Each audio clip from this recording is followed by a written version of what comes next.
우리는 계속해서 그 교회 이야기 속으로 들어가 하나님이 원하시는 교회의 모습은 무엇인가 하나하나 살펴보기를 원합니다. 지난주에 저는 사도행전 3장의 말씀을 통하여 교회라는 이름으로 이 땅에 베풀어진 그 교회의 첫 표적에 대해 나누었고요. 오늘은 그 표적이 자연스럽게 교회의 첫 간증으로 이어지는 것을 보게 됩니다. 여러분, 제9시 기도 시간에 성전을 찾은 베드로와 요한은 나면서부터 한 번도 걸어보지 못한 한 사람을 만납니다.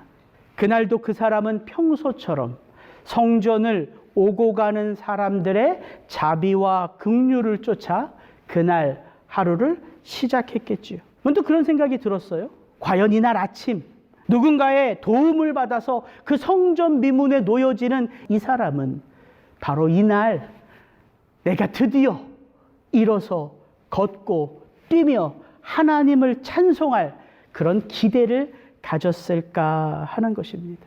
아니, 그는 상상이나 했겠습니까? 오늘 그런 일들이 자신에게 일어날지를. 저는 잘 모르겠어요, 그날 아침에 그 마음을. 그러나 이런 것은 생각해 볼 수 있죠. 우리가 어떤 것을 간절히 기대한다고 해서, 또한 그것을 위하여 최선을 다해 준비하며 기다리고 있다고 해서 모두가 기적을 체험하는 것은 아닙니다. 그러나 또한 기대하지 않아도, 준비하지 않아도, 그것을 꿈꾸며 살지 않아도 하나님의 기적은 체험할 수 있다는 것이지요. 여러분, 한번 구원을 생각해 보십시오. 이 자리에 앉아 계신 분들 중에 그 영원한 생명의 구원 힘써 노력해서 얻으신 분 있습니까? 구원을 받고자 치밀하게 계획하고 준비하고 하루하루 그 구원을 얻어내고자 노력의 결실로 그 구원을 쟁취하신 분 있습니까? 없잖아요. 그래서 우리는 말할 수 있는 거 아닙니까? 구원은 전적인 하나님의 은혜라고.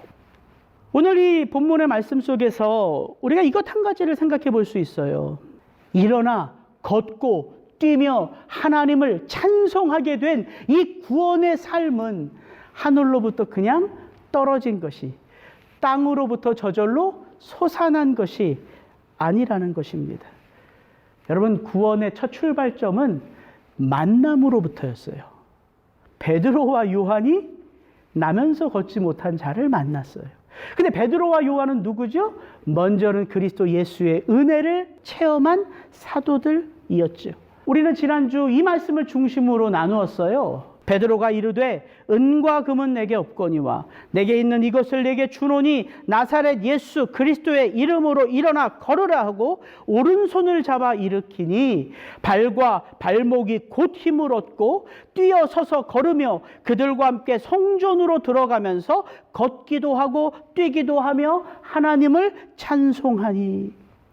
여러분, 이 사람은 한 나이 40 정도의 사람인데요, 일평생이요 성전의 미문 앞에 생계의 터전을 잡으며 살아왔던 자였습니다. 그런데 그가 평생을 성전의 미문 앞에 있었는데 그는 하나님이 아닌 오직 사람의 도움만을 받으며 도움만을 구하며 그렇게 살아왔던 것이죠. 그런 그가 이날 베드로와 요한을 만나고 베드로와 요한과 함께 일어나 걷고 뛰며 아마 평생을 그렇게 하나님을 찬송한 적이 없었을 거예요. 그렇게 하나님을 찬송할 때에 어떤 일이 일어났는가? 9절 10절이에요. 모든 백성이 그 걷는 것과 하나님을 찬송함을 보고 그가 본래 성전 미문에 앉아 구걸하던 사람인 줄 알고 그에게 일어난 일로 인하여 심히 놀랍게 여기며 놀라니라. 여러분, 이게 세상의 모습이에요. 그에게 일어난 일로 인하여 심히 놀랍게 여기며 놀라니라. 왜요? 그는 본래 걷지 못하는 자였기 때문이에요. 근데 제가 이 본래라는 말을 곰곰이 생각해 보니까 정말 어떤 게 그의 본래 모습일까요? 그가 이 땅에 하나님의 보냄을 받을 때에는, 그가 하나님의 형상으로 지음을 받을 때에는 그는 걷지 못하고 찬송하지 못하고 하나님의 은혜를 구하지 못하는 사람이 아니라 하나님의 영광을 선포하고자 이 땅에 보냄받은 하나님의 사람이었죠. 여러분, 이게 세상의 모습이에요. 무엇이 진짜 내 모습인지도 우리는 잘 몰라요. 구원받고 죄의 무게를 벗어버리고 하나님이 우리에게 주신 은혜를 체험할 때 비로소 내 본래의 삶은 무엇인가 생각해 볼 수 있는 것이 구원의 은혜인 거죠. 왜 사람들은 그에게 일어난 일로 인하여 이렇게 모여들었을까요? 왜 이렇게 놀랍게 반응하고 관심을 가졌을까요? 왜 오늘 우리는 이 2000년 전 교회 역사에 일어난 이 첫 번째 기적을 읽고 듣고 묵상하며 우리의 마음속 저 깊은 곳에서 솟아나는 그 소망의 마음을 가지고 이 이야기 속으로 들어가 있는 것입니까? 왜입니까? 저와 여러분의 삶 속에도 지금 이 사람에게 일어난 기적 같은 일들이 일어났으면 하는 삶의 권고함이 있기 때문 아닙니까? 제가 몇 주 전에 설교했잖아요. 하루에도 몇 번씩 우리의 마음속에 터지는 한탄, 이 문제를 어찌할꼬, 이 상황을 어찌할꼬, 이 아들을 어찌할꼬 라고 하는 그런 울음 섞인 한숨과 한탄이 있는 것, 그것이 우리의 삶 아닙니까? 자라나는 아이가 멀쩡할 때는 마냥 뛰어노는 게 좋지요. 근데 그 아이의 고열이 이틀만 떨어지지 않고 40도가 넘는다면 그 엄마 아빠의 마음이 어떻겠어요? 우리 자식 키워보면서 몇 번씩은 다 경험하는 거 아닙니까? 참 우리가 이렇게 연약해요. 우리의 삶에 지금도 여전히 어찌할꼬 라는 한숨이 수없이 터지는 게 우리네 현실이고 인생인 거죠. 그래서 세상은 관심을 갖게 돼요. 어떤 관심? 기적을 체험한 사람을 뚫어지게 보며 그 기적이 내게도 일어났으면 하는 관심. 이런 배경을 가지고 오늘 본문이 시작되는 사도행전 3장 11절 12절을 읽어보면 이렇게 시작됩니다. 나은 사람이 베드로와 요한을 붙잡으니 모든 백성이 크게 놀라며 달려나아가 솔로몬의 행각이라 불리우는 행각에 모이거늘 베드로가 이것을 보고 백성에게 말하되. 초대교회의 첫 번째 표적이 첫 번째 간증 설교로 이어질 수 있었던 것은 나은 사람이 누구를 붙잡았다고요? 베드로와 요한을 붙잡으니. 붙잡지 않을 수도 있잖아요. 그 기쁨과 감격으로 뛰어서서 걸으며 성전에 들어가 하나님을 찬송하고 그 희열에 겨워 그 돗자리를 둘러매고 가족들에게 달려갔을 수도 있잖아요. 왜? 이 기쁨을 나눌 가족들이 있었겠죠. 이 기쁨의 모습을 보여드릴 어머니가 있고 아버지가 있었겠죠. 그런데 이 사람은 그렇게 사라지지 않았어요. 그 자리를. 그리고 누구를 붙잡았다고요? 베드로와 요한을 붙잡으니.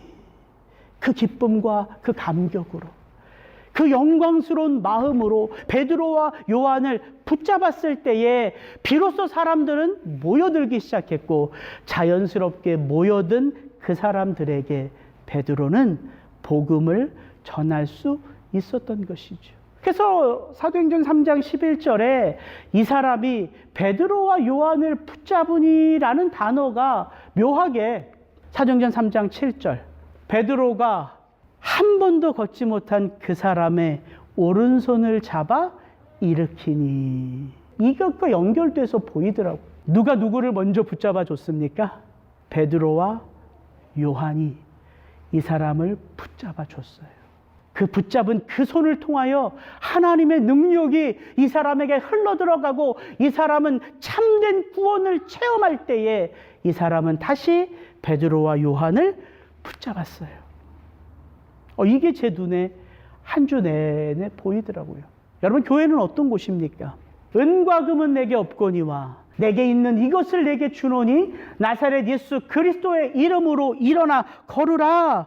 교회는요, 세상이 그렇게 원하는 은과 금이 없어도 교회는 한숨 짓지 않고 주저앉지 않고 낙심하지 않고 슬퍼하지 않을 수 있는 곳이 교회라고 말씀드렸어요. 왜?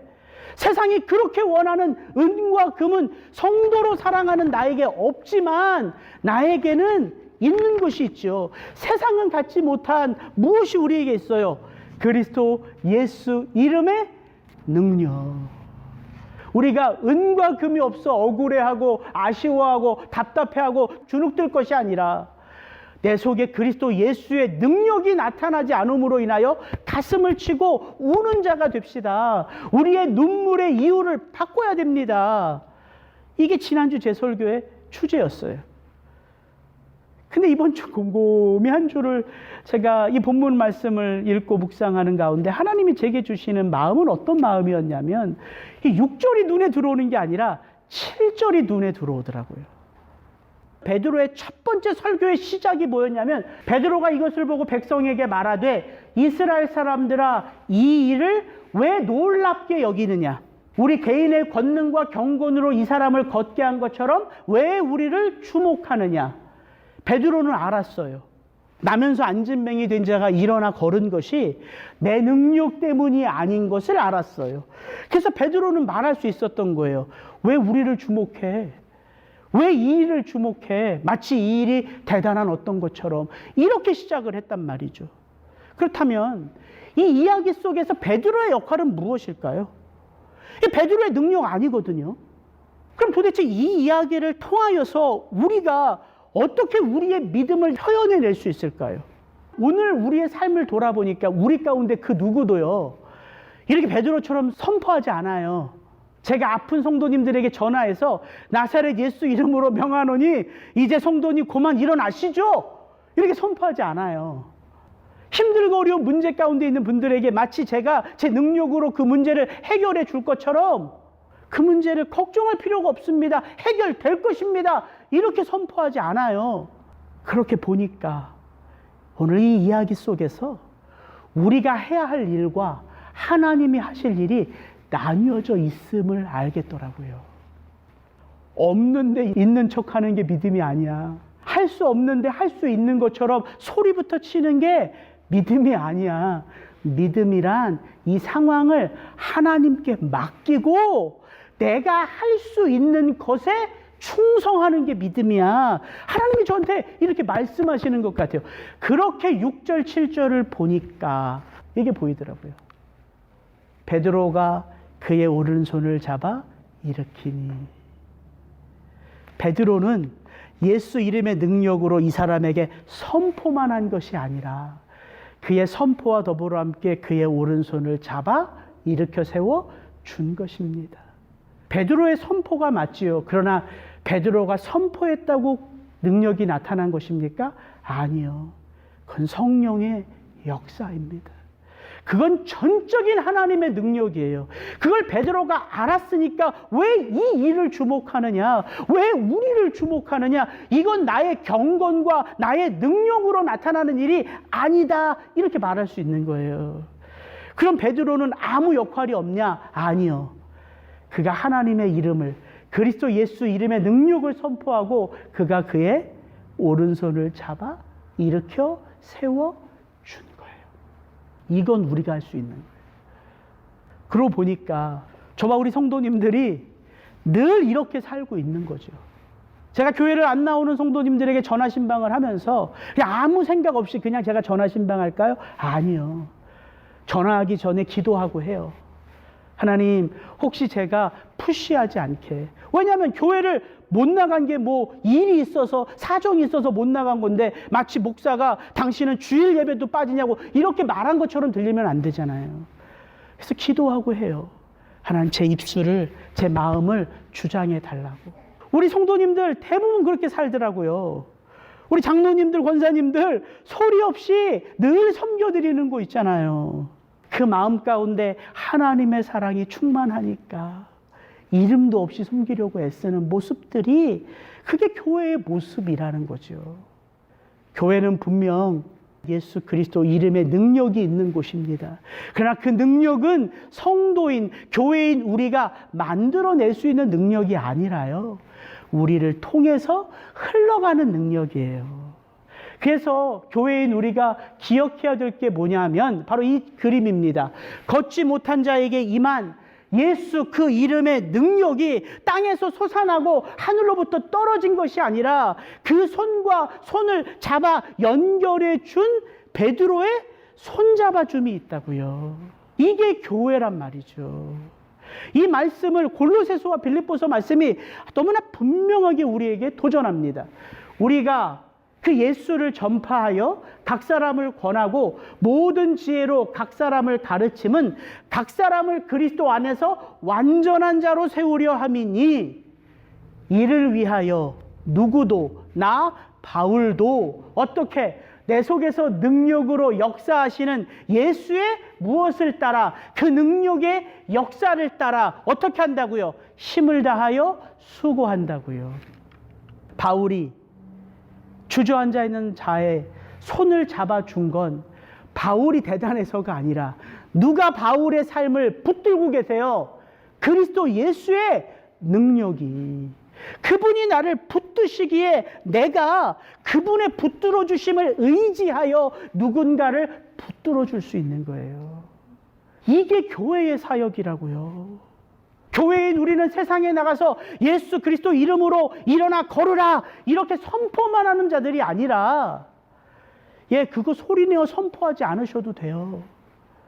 그러나 그 마음에 기도하며 내 힘으로 하는 것이 아니라, 내 사랑으로 하는 것이 아니라, 내 능력으로 하는 것이 아니라 마음의 믿음으로 나를 붙드시는 예수의 이름으로. 그건 다른 거예요. 똑같이 누군가를 손잡아주는 건 똑같은 모습이지만 그 손잡아줌이 내 것이라면 내 능력이 전해지겠죠. 내 위로와 내 사랑과 내 어떤 것이 전해지겠죠. 그러나 우리가 예수 이름의 능력을 의지하여 하면 나의 손잡아줌을 통하여 무엇이 흘러갈까요? 예수 그분의 사랑이고, 예수 그분의 능력이고, 예수 그분의 섬겨줌이란 말이죠. 여러분, 교회는 2000년 역사 가운데 이렇게 하나님이 나를 붙들어 주심을 믿고 그 하나님의 역사가 나를 통하여 내가 그렇게 붙들어 주기를 원하는 자의 삶 속에 나타날 것을 믿음으로 인식하며 손 내밀어 주는 사람을 통하여 교회는 여기까지 온 거예요. 이게 하나님의 역사란 말입니다. 빌립보서도 똑같은 그 말을 바울이 하는 거예요. 그러므로 나의 사랑하는 자들아, 너희가 나 있을 때뿐 아니라 더욱 지금 나 없을 때에도 항상 복종하여 두렵고 떨림으로 너희 구원을 이루라. 너희 안에서 행하신 이는 누구예요? 삼위 하나님의 역사란 말이죠. 너희 안에서 행하시는 이는 하나님이시니 자기의 기쁘신 뜻을 위하여 너희에게 소원을 두고 행하게 하시나니. 이거 우리가 할 수 있단 말이죠. 어려운 게 아니에요. 손 내밀어 주는 거. 그렇게 생각해 보니까 우리 교회가 잘하고 있더라고요. 지난주에 제가 우리 교회는 무엇도 없고 무엇도 없어서 제가 참 낙심하고 주눅듭니다 라고 말해서 참 하나님이 위로하게 하시는 것 같아요. 참 마음 가운데 감사가 나더라고요. 있는 삶의 자리에서 하나님이 나를 붙들어 주신 은혜를 흘려보내는 분들과 더불어 함께 믿음의 길을 내가 걷고 있다는 것이 큰 위로고 힘이 되더라는 거죠. 이 베드로의 설교를 보면 베드로가 이렇게 설교를 시작합니다. 아브라함과 이삭과 야곱의 하나님, 곧 우리 조상의 하나님이 그의 종 예수를 영화롭게 하셨느니라. 너희가 그를 넘겨주고 빌라도가 놓아주기로 결의한 것을 너희가 그 앞에서 거부하였으니 너희가 거룩하고 의로운 일을 거부하고 도리어 살인한 사람을 놓아주기를 구하여 생명의 주를 죽였도다. 그러나 하나님이 죽은 자 가운데서 그를 살리셨으니 우리가 이 일의 증인이라. 그 이름을 믿음으로 그 이름이 너희가 보고하는 이 사람을 성하게 하였나니 예수로 말미암아 난 믿음이 너희 모든 사람 앞에서 이같이 완전히 낫게 하였느니라. 여러분, 베드로의 간증은요, 베드로 자신의 이야기가 아니에요. 왜? 내 능력은 아무것도 없거든요. 내가 경건해서, 내가 믿음이 좋아서 내가 이런 일을 한 게 아님을 베드로가 알기 때문에 왜 이 일을 주목해? 왜 우리를 주목해? 이건 우리에게서 나온 것이 아니야.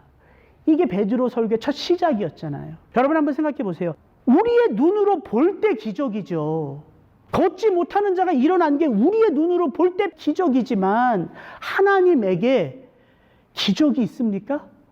기적이라는 단어를 하나님께 붙일 수 있어요? 아니잖아요. 천지 만물을 말씀으로 창조하신 분이 하나님이잖아요. 그러니까 베드로가 말하는 거, 이 일 볼 필요 없어. 너희가 이 일을 통하여 봐야 할 분이 계셔. 이게 하나님이라는 거예요. 왜 우리를 주목해? 우리의 경건한 능력과 우리의 믿음 아니야. 너희가 봐야 할 분이 계셔. 예수님이야. 이렇게 설교가 이어지는 거예요. 이 베드로의 간증의 첫 시작은 무엇이냐면 하나님으로부터 시작해요. 이렇게 아브라함과 이삭과 야곱의 하나님, 곧 우리 조상의 하나님이 이렇게 시작해요. 근데 베드로가 아브라함과 이삭과 야곱의 하나님, 우리 조상의 하나님이 라고 말할 때 이 말은요, 베드로가 만들어낸 말이 아니에요. 하나님이 당신 스스로를 계시해 주신 이름이에요. 이게 어디 처음 나오냐면 출애굽기에 나옵니다. 하나님이 모세를 불러서 그 모세를 통하여 하나님의 백성을 출애굽시킬 때 말씀하신 거예요. 하나님이 아브라함과 이삭과 야곱에게 세운 그 언약을 기억하사 너는 가서 이스라엘의 장로들을 모으고 그들에게 이르기를 여호와 너희 조상의 하나님 곧 아브라함과 이삭과 야곱의 하나님이 내게 이르시되 너희들이 이런 고난을 겪고 있는 것을 보셨다 하라. 하나님이 하신 말씀이에요. 그래서 이 말씀을 예수님이 그대로 받으세요. 마가복음에 보면 너희가 모세의 책 중 가시나무 떨기에 관한 글에 하나님께서 모세에게 이르시되 나는 아브라함의 하나님이요 이삭의 하나님이요 야곱의 하나님이라 하신 말씀을 읽어보지 못하였느냐. 하나님은 죽은 자의 하나님이 아니요 산 자의 하나님이시라.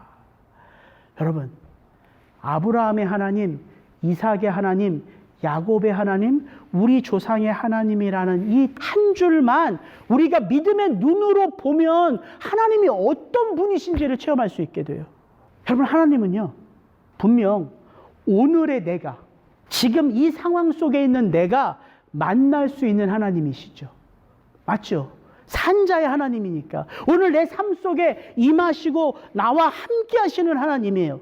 그럼 그 하나님은 오늘의 나, 지금 이 문제 속에 나만 만날 수 있는 하나님이에요? 아니란 말이에요. 내 아버지가 만나신 하나님이고요. 우리 할머니가 만나신 하나님이고요. 거듭 거슬러 올라가면 이 땅에 믿음으로 구원을 베풀 아브라함이 만난 하나님이란 사실이에요. 여러분, 왜 성경이 믿음의 책일까요? 이 성경이 믿음을 주는 책이에요. 왜? 우리의 아버지의 하나님, 우리의 할아버지의 하나님, 그 조상의 하나님이 그들의 삶의 그 자리에 살아계신 하나님으로 만난 그 이야기가 우리에게 끊임없이 기록되어져 전해져 오기 때문이에요. 하나님은 그래서 오늘의 하나님이신 거예요. 모든 역사의 세대를 거쳐서 그때 그 순간 살아계신 하나님. 그걸 어떻게 체험하느냐? 하늘에 계셔서가 아니라 그들의 삶의 자리에 친히 임하셔서 그들의 문제를 함께 겪어내시며 그들의 믿음이 그 다음 세대의 믿음으로 흘러갈 수 있도록 그 언약을 지키시고 계승하시는 하나님으로 존재하시잖아요. 그래서 제가 아브라함 시리즈를 하면서 하나님이 아브라함에게 당신을 어떻게 계시하셨어요? 전능하신 하나님, 나는 엘샤다이의 하나님이라. 하나님은 하갈에게도 나타나셔서 나는 너의 그 고통을 들으시는 하나님이라. 이게 하나님의 역사예요. 이 세대 모든 이들의 삶의 자리에 함께 하셔서 그들의 그 삶의 문제를 해결하실 때마다 하나님의 이름이 드러나요. 여호와 라파, 여호와 니시, 여호와 이레, 여호와 샬롬, 여호와 삼마. 우리가 뭘 체험해요?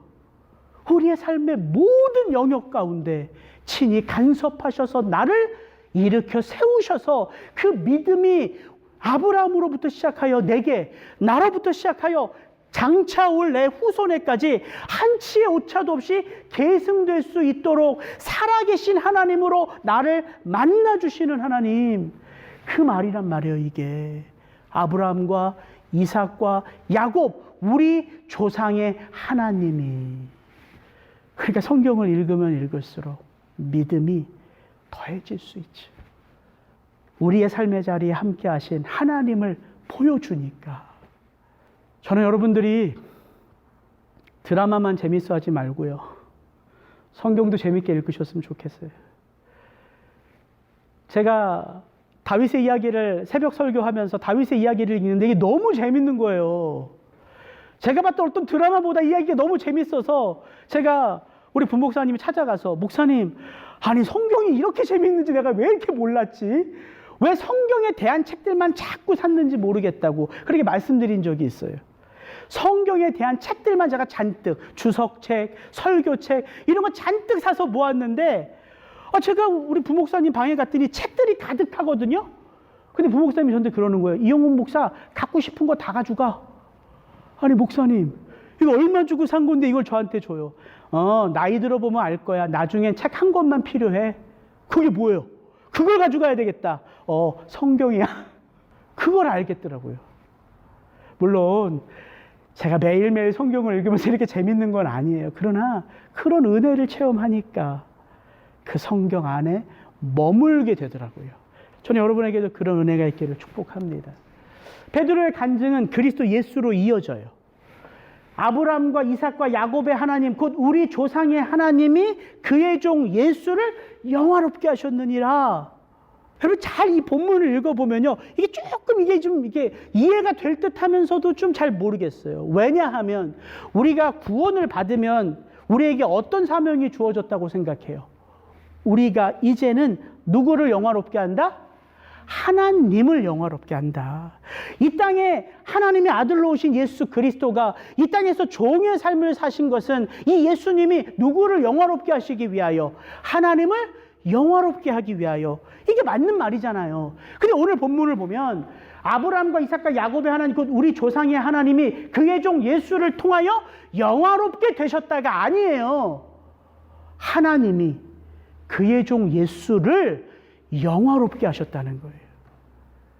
여러분, 우리가 구원받고 하나님의 자녀로 살아가면서 하나님을 어떻게 영화롭게 할 수 있어요? 한번 생각해 보세요.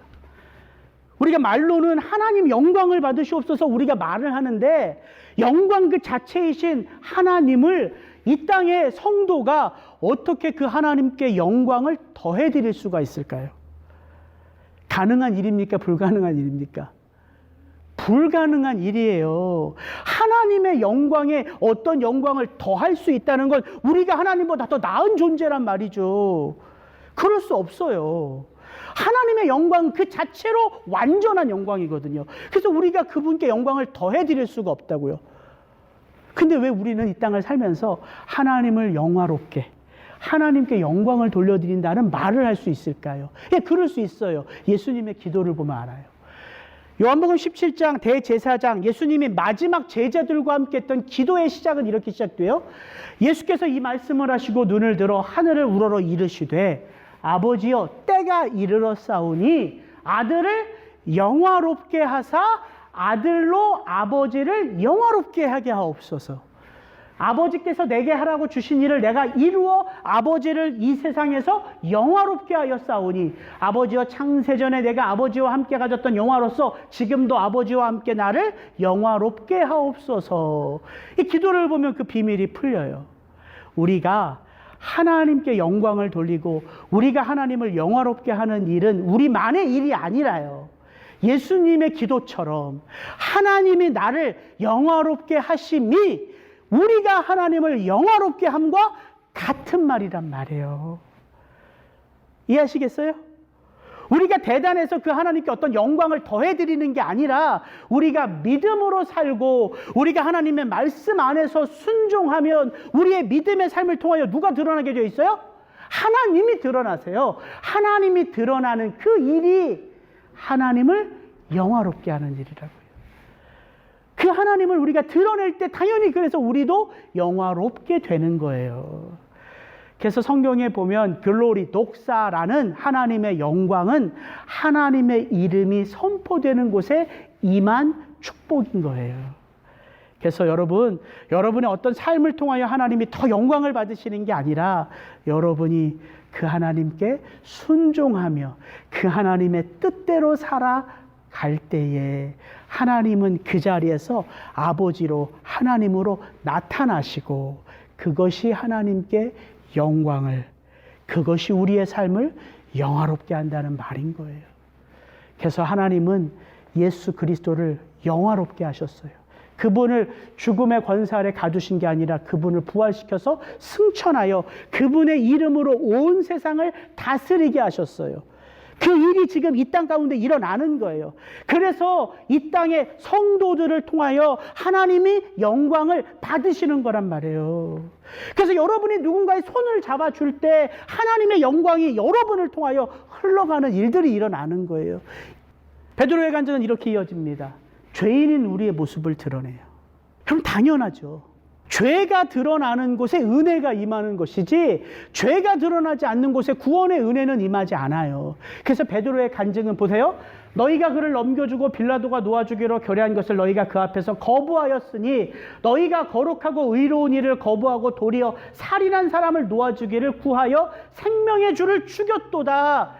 그러나 하나님이 죽은 자 가운데서 그를 살리셨으니 우리가 이 일의 증인이라. 예수 그리스도 못 박은 거 너희의 잘못이다. 이렇게 죄가 드러난다고요. 그 죄가 드러나는데 그 죄를 우리의 힘으로 어떻게 할 수가 없어요. 그래서 필요한 게 뭐예요? 전적인 하나님의 구원의 은혜란 말이죠. 베드로의 간증은 그래서 회개의 메시지로 이어지는 거예요. 이 회개의 메시지가 복음의 선포예요. 형제들아 너희가 알지 못하여서 그리하였으니 너희 관리도 그리한 줄 아노나 그러나 하나님이 모든 선지자의 입을 통하여 자기의 그리스도께서 고난받으실 일을 미리 알게 하신 것을 이와 같이 이루셨느니라. 여러분 보세요. 베드로는요. 너희가 예수 그리스도 십자가에 못 박은 거 너희가 예수 그리스도를 몰라봤기 때문이야. 너희가 무지했기 때문이야. 이렇게 말해요. 그러면 무지해서 그런 건데 그게 죄입니까? 죄라고 말하는 거예요. 무지해서 그렇게 한 것도 죄예요. 하나님 앞에 가서 하나님 제가 예수님을 몰라봐서 못 믿었습니다. 이거 안 통한단 말이에요. 그래서 구원이 값없이 주어지는 거예요. 무지해서 예수님을 못 박았어요. 그런데 그들의 그 무지가 용서가 안 돼요. 왜? 하나님을 믿지 않는 게 가장 큰 죄거든요. 용서할 수 없어요. 그래서 하나님이 구원을 노력해서 주시지 않고 너희가 무지해서 그런 거니까 값없이 구원을 너희에게 주겠다고 말하는 거예요. 그래서 복음이 전파되기 위해서 누가 필요해요? 값없는 그 복음을 누군가 전해야 되는 거예요. 그게 여기 증인이라는 말, 그 말이에요. 여러분이 죄를 지은 그 죄를 하나님이신 예수님이 다 받았습니다. 누가 이렇게 말을 해줘야죠. 그게 우리의 역할이란 말이에요. 우리의 힘으로는 그 죄를 어떻게 할 수 없으니까. 그래서 그 다음 이게 이제 오늘 설교의 핵심이에요. 그러므로 너희가 회개하고 돌이켜 너희 죄 없이 함을 받으라. 이같이 하면 새롭게 되는 날이 주 앞으로부터 이를 것이요 또 주께서 너희를 위하여 예정하신 그리스도 곧 예수를 보내시리니. 여러분 하나님이 능력이 없으셔서 자기 아들을 십자가에 못 박힌 게 아니라요. 그 다음 구절이에요. 그러나 하나님이 모든 선지자의 입을 통하여 자기의 그리스도께서 고난받으실 일을 성경을 통하여 미리 알게 하신 것을 이와 같이 이루셨느니라. 그래서 구약 성경을 읽어보면 이 땅에 누가 와요? 고난받는 종 메시아가 옴을 성경이 처음부터 마지막까지 이야기해주고 있는 거예요. 사람이 무지해서 예수를 십자가에 못 박은 그 일이 무엇과 함께 일어나요? 하나님의 섭리 속에 선포하신 구원의 말씀과 그 두 가지가 하나가 되어 이루어지는 거란 말이에요. 힘이 없어서 못 박힌 게 아니란 말이에요. 하나님의 말씀의 성취를 위하여 못 박히신 것이지. 마지막 베드로의 간증은 어떻게 끝나냐면요. 이 모든 일들을 통해서 결국 이 베드로의 설교는 우리가 누구인지를 깨닫게 하는 것으로 끝나요. 오늘 베드로 설교를 보면 종으로 시작해서 종으로 맞춰집니다. 3장 12절. 아브라함과 이삭과 야곱의 하나님 곧 우리 조상의 하나님이 누구를? 하나님의 종 예수를 영화롭게 하셨느니라. 이게 베드로 간증의 시작이면요. 그 간증을 이렇게 맞춰요. 26절. 하나님이 그 종 예수를 세워 복 주시려고 너희에게 먼저 보내사 너희로 하여금 돌이켜 각각 그 악함을 버리게 하셨느니라. 예수님이 이 땅에 무엇으로 오셨어요? 하나님의 아들 종으로 오셨다고요. 이 말은 곧 구원받은 저와 여러분이 이 땅에서의 삶을 충성스러운 무엇으로? 종으로서의 삶으로 하나님이 우리를 부르신 거예요. 여러분, 종이라고 해서 억울해하실 거 하나 없습니다. 왜냐하면 이 말씀하고 마칠게요. 이사야서 41장에 보면 이사야를 통하여 하나님이 이렇게 선포하십니다. 그러므로 나의 종 너 이스라엘아, 내가 택한 야곱아, 나의 벗 아브라함의 자손아, 내가 땅 끝에서부터 너를 붙들며 땅 모퉁이에서부터 너를 부르고 내게 이르기를 너는 나의 종이라. 내가 너를 택하고 싫어하여 버리지 아니하였도다 하였노라. 두려워하지 말라. 내가 너와 함께함이라. 놀라지 말라. 나는 내 하나님이 됨이라.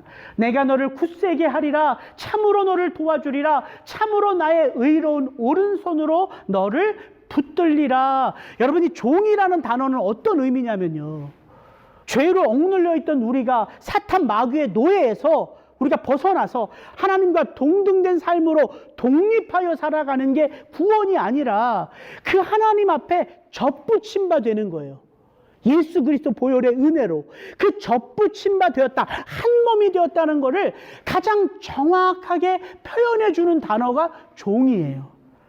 종은 어떻게 살아요? 주인 있는 곳엔 누가 있어요? 종이 있어요. 종은 계획이 있습니까? 뜻이 있습니까? 있으면 안 돼요. 우리로 무조건 복종하라는 의미가 아니라 종은 누구의 뜻 아래서 사는 자예요. 주인의 뜻 아래서.